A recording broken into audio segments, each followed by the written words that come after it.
Hey guys, hope you're all doing well. Now for today's video, I wanted to discuss something that I think a lot of people have thought about. Jurassic World 3 is said to be the end of this new trilogy and the film that will connect all previous films in the series. Bryce Dallas Howard has spoken quite frequently about how interested she is in getting every major dinosaur expert in the franchise together, and she's even made it pretty clear that she really wants to share a scene with Laura Dern and Jeff Goldblum specifically. So pretty much the bulk of what we know so far about Jurassic Park 6 is that it's going to have characters like Ian Malcolm, Ellie Sattler, and yeah, Alan Grant more than likely as well. And with these older protagonists interacting with Owen and Claire, I can't help but wonder whether or not we're going to get some sort of philosophical debate or conversation about the 25-year-plus history of the series, the legacy of John Hammond, the inevitable chaos of dinosaurs in the mainland, and the relationships that human beings are going to have to make with these new ancient beasts. Ultimately, how much conversing and interaction that these characters have with one another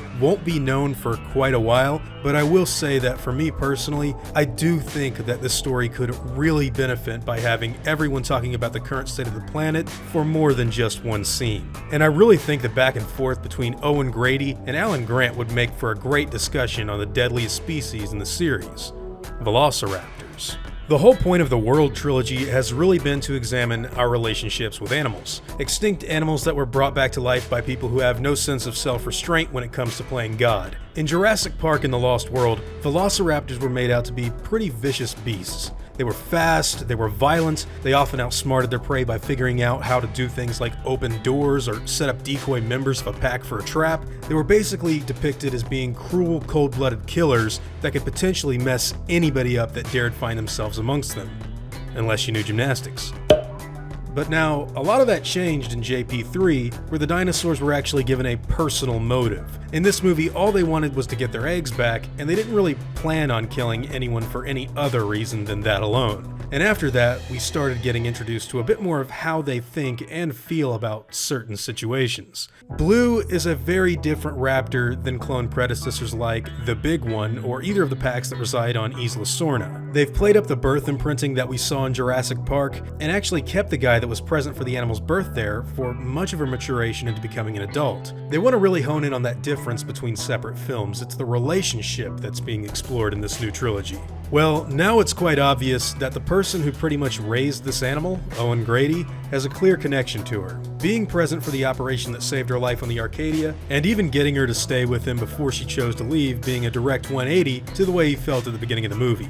Owen doesn't want anything bad to happen to this animal, and he definitely wouldn't be over the moon if she died, which I actually believe could become a very real possibility. For this next entry in the series, we're going to be watching a story that includes a lot of past characters and the exploration of a changed world. A place where dinosaurs are no longer contained to a tiny island and instead free to roam the large areas around them. Not everyone is going to like that. In fact, even Owen and Claire don't believe that to be something good at the end of the last movie. So if this final film is supposed to hone in on our relationship with animals, the newly created Jurassic World that Grant Malcolm and others have all woken up to, and the change that's going to inevitably happen because of it, I don't really think Blue is going to be too safe.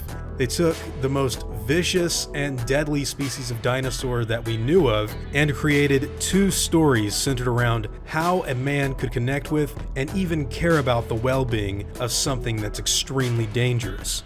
And you know, sometimes movies like to kill people or creatures that have a bond or connection. Just imagine what Alan Grant thinks about Grady's relationship with a velociraptor. It's hard to say whether or not he would really think that's such a good idea. But then again, we always see him researching raptor behavior and in his most recent outing, raptor intelligence and communication.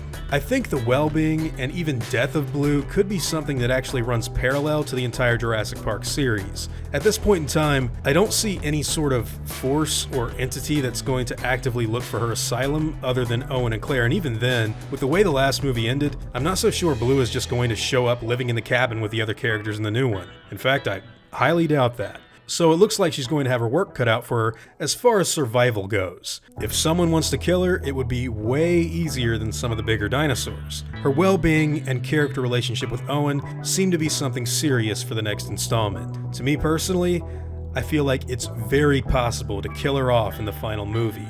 But those are just my thoughts on this subject. What do all of you guys think about it? Do you think she'll make it out of Jurassic World 3? Or do you think she's as good as dead in the next film?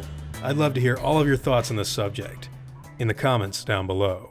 Now before I go, I want to thank my game wardens, as well as all of my InGen executives. I'd also like to thank all of my park workers and InGen hunters as well. Words can't really express how awesome it is to have you guys tell me how much you enjoy the stuff I do, and I seriously am extremely thankful for everything that you guys do to help. Honestly, it means the world to me.